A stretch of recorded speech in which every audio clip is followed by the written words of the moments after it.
He always defended her in the office, said they were just friends. Then one day, he left his work tablet at home, and I saw the messages. Last night was incredible. I can't wait to hold you again. My hand shook. That night, I waited until he got comfortable on the couch and casually said, "Do you think it's okay to date a coworker?" He chuckled, "Of course not, that's unprofessional." I pulled out his tablet and whispered, "Then why did you tell her you want to spend forever together?" His smile faded, and that's when he knew he had nowhere left to hide. I'm not sure who needs to hear this, but if your gut is telling you something's off, you're probably right.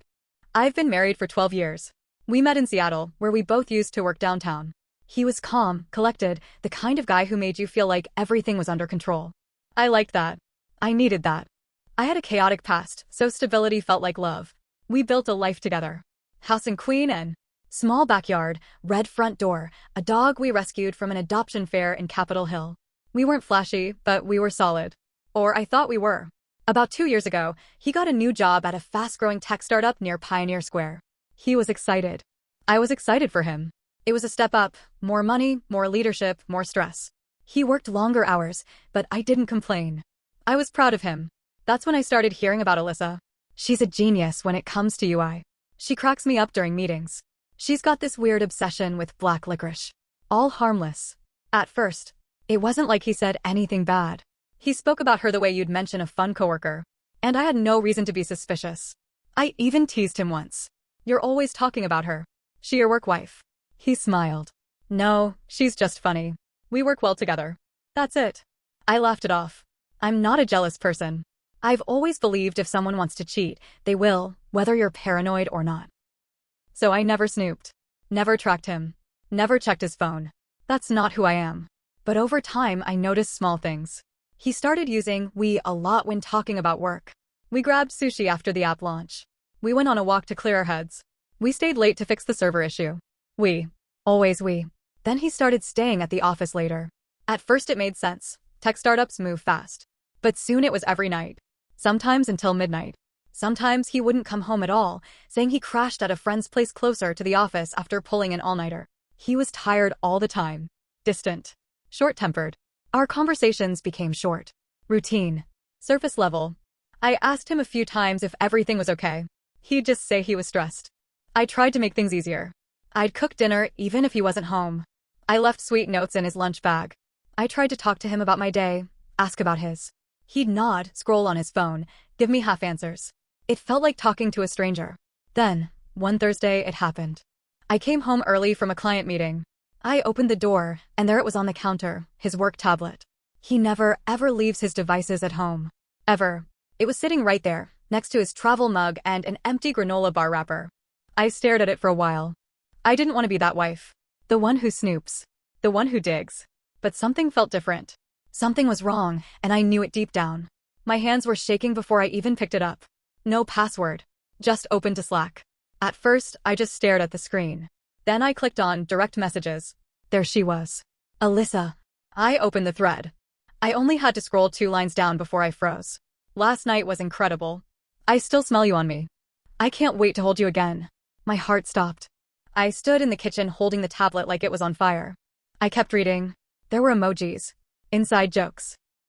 Long late-night messages with timestamps like 1:14 a.m., 2:27 a.m. Pictures of food. A photo of her in a bathrobe with the caption, "Missing this." My stomach turned. The worst part wasn't just the cheating. It was how tender he was with her. "You make me feel alive again. With you, I don't feel like I'm pretending. If I didn't have all this baggage, I'd already be yours." Baggage. That's what I was now. A wife. A dog. A house. His whole damn life. And then this one. Let's run away someday. Just us. Somewhere no one knows us. I felt like I was going to throw up. The person I had spent 12 years of my life with was dreaming about disappearing with someone else while I was doing his laundry and cooking his meals. I didn't even realize I was crying until a tear hit the screen. I didn't say anything that day. I put the tablet down. Went upstairs. Laid on the bed fully dressed and stared at the ceiling for hours. That night, he came home like normal. Walked in, dropped his bag, kissed me on the head, asked what was for dinner. I watched him like I didn't even know who he was. After he ate and got settled on the couch, I sat next to him. I said, "Hey, random question, do you think it's okay to date someone from work?" He didn't even look up from his phone. Just chuckled and said, "No, that's super unprofessional." I nodded. Then I reached over and picked up the tablet from where I'd placed it behind the couch cushion. I unlocked it, clicked the Slack app, held it in front of him. He looked up. At the screen. At me. His face drained of color. I whispered, "Then why did you tell her you wanted to spend forever together?" He didn't speak. Just stared. The silence was so loud, I could hear the hum of the fridge in the kitchen. He finally said, "You went through my stuff?" That's what he said. That was his first response. Not, "I'm sorry." Not, "I messed up." Not, "Let me explain." Nope. Just deflection. I lost it. I stood up and shouted, "You left it here." What was I supposed to do? Pretend I didn't see it? Pretend I didn't read about how she makes you feel alive? What does that make me, Neil? He didn't answer. I was shaking. I told him I wanted the truth. All of it. No sugarcoating. No damage control. Just the truth. He admitted they started talking outside of work about 6 months ago. Texting late at night. Getting drinks after work. He said, it wasn't physical for a while. I asked him when it became physical. He didn't answer right away. Then finally muttered, maybe 3 months ago. I asked where. He said, hotels mostly. Once at her apartment. I asked how many times. He said, I don't know.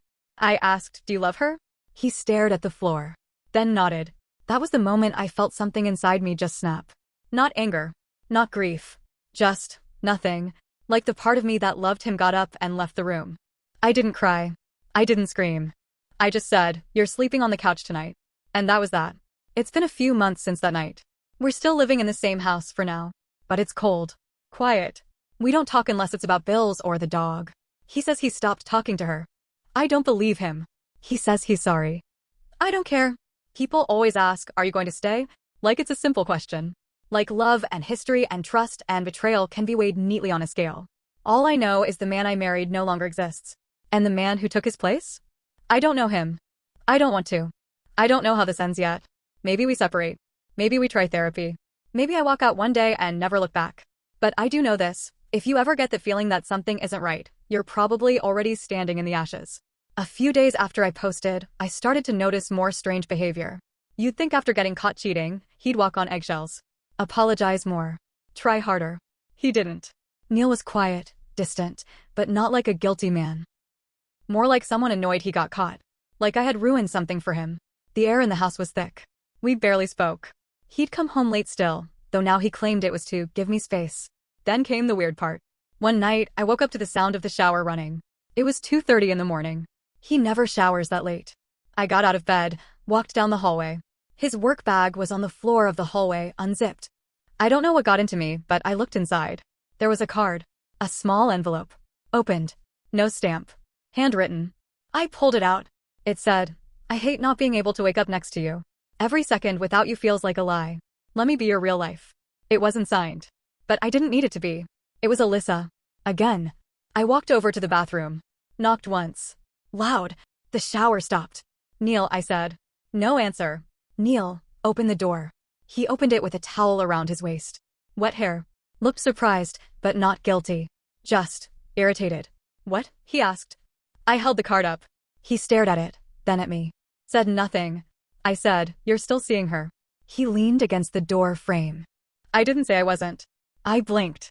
You lied. I said I stopped talking to her. I didn't say I stopped loving her. That hit like a punch.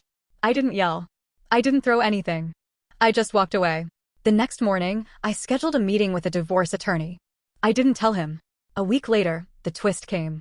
I was at my sister's place. She's been my lifeline through this. She made me tea, handed me a blanket, and told me I needed to take care of myself, not just be angry. We were watching some reality show when my phone buzzed. Unknown number.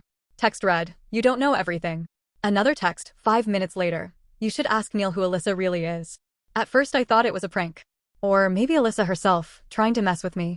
But I replied, who is this? No answer. 2 hours later, I get an email. No subject line. Just one image attachment. I opened it. It was a photo of Neil and Alyssa. Not just them hugging.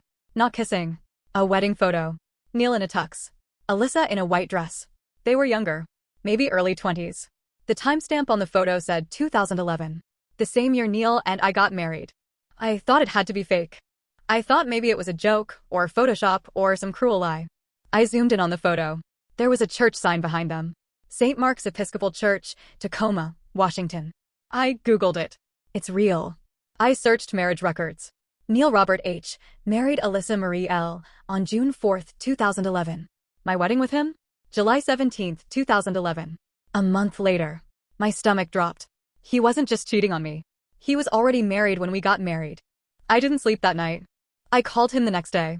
I didn't even wait for him to come home. He answered casually. Hey, he said. Who is Alyssa?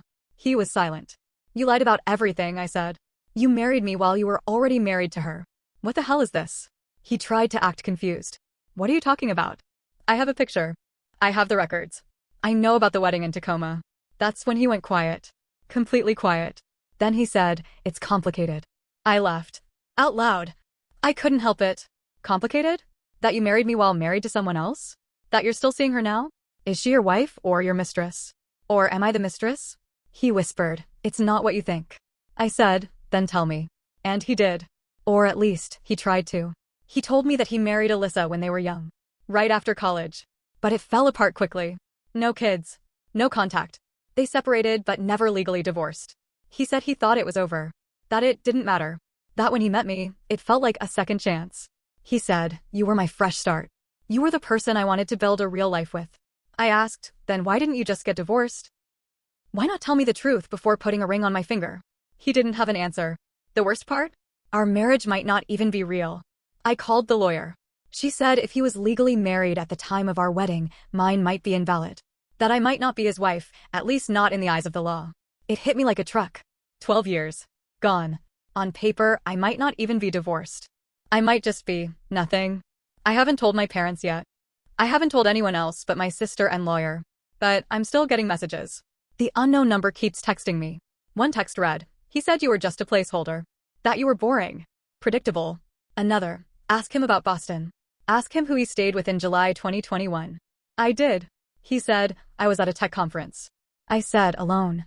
He said, with coworkers. I said, with Alyssa? He paused. Then whispered, yes.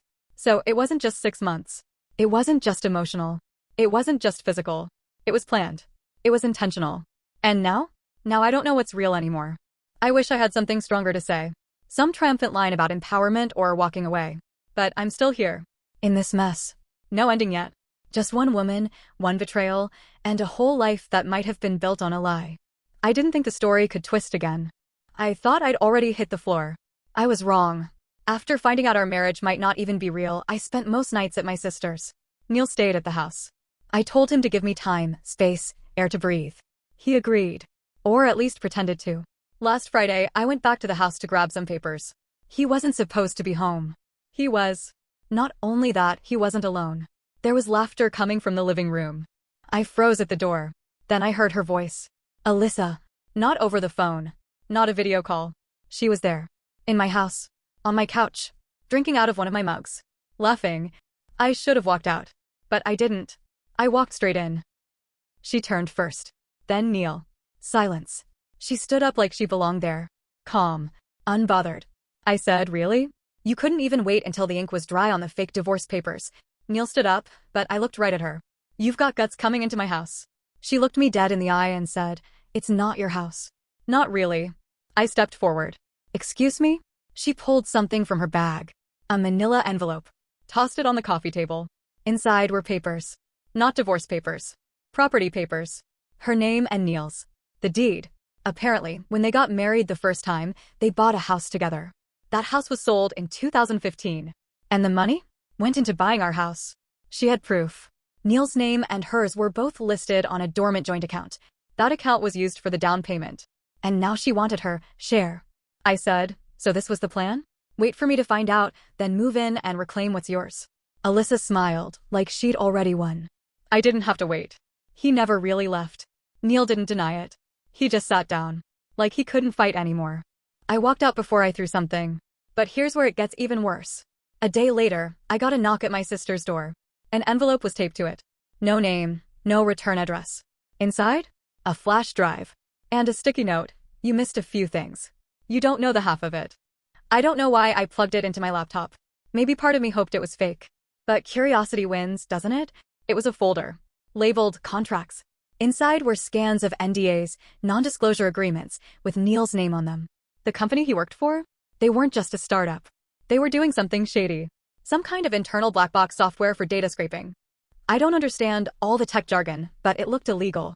There were timestamps, chat logs, Slack convos between Neil and another guy named Jared, talking about keeping the execs out of it and fudging metadata. And Alyssa? She was in those convos too. She wasn't just the girl he was sleeping with. She was involved in something with him. Something corporate.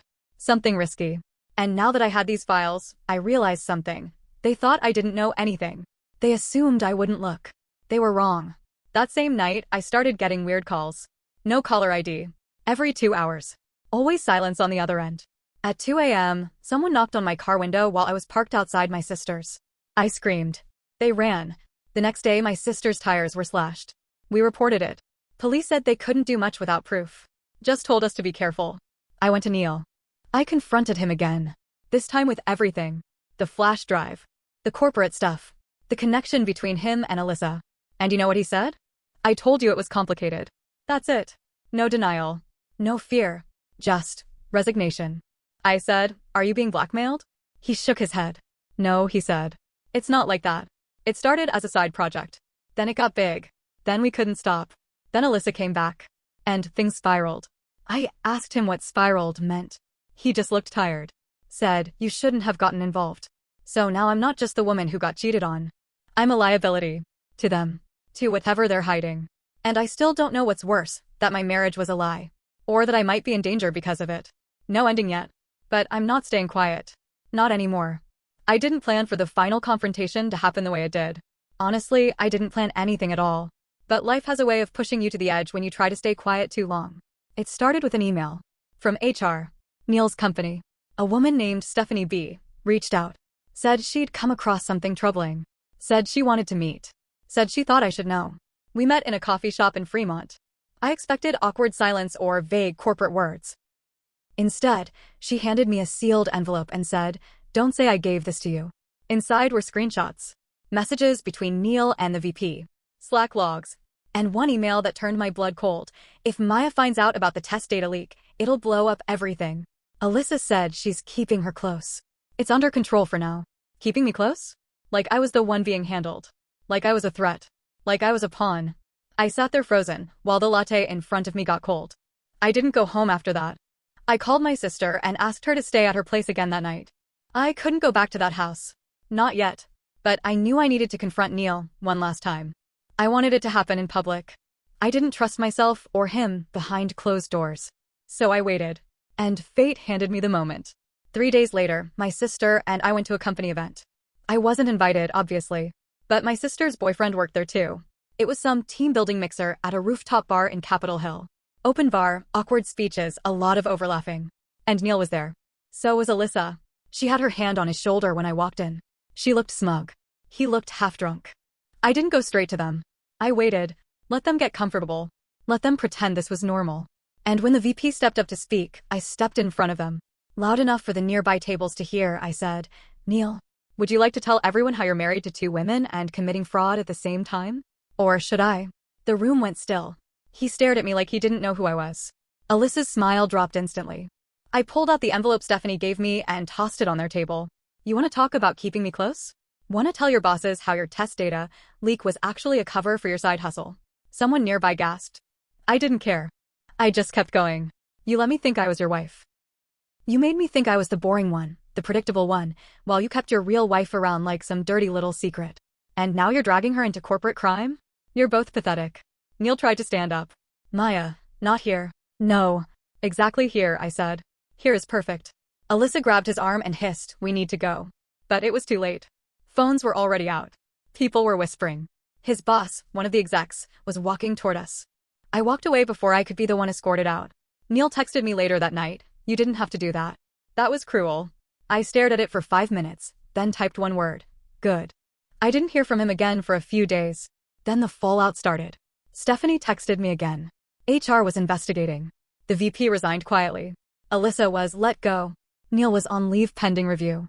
My sister told me people in the office were calling it the rooftop meltdown. Whatever. I don't feel bad. Not even a little. The night after it happened, I cried. Not because I missed him. Not because I felt guilty.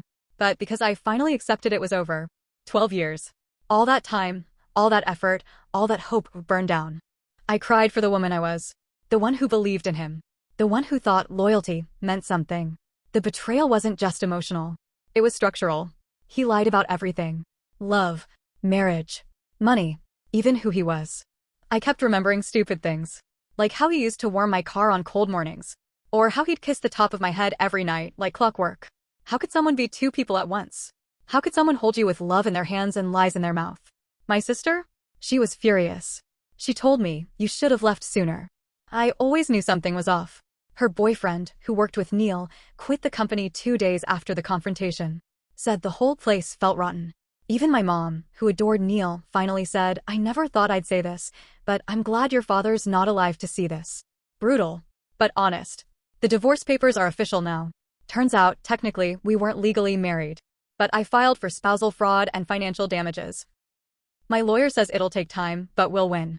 As for the house, it's being sold. I don't care about the money anymore. I just want the walls to stop whispering his name. I'm starting therapy next week. I don't want to carry this into whatever comes next. And what did I learn? That love can blind you to the obvious. That when someone shows you who they are, even slowly, believe them. That silence can be its own kind of violence. I don't know what happens next. I don't know if I'll ever trust someone again.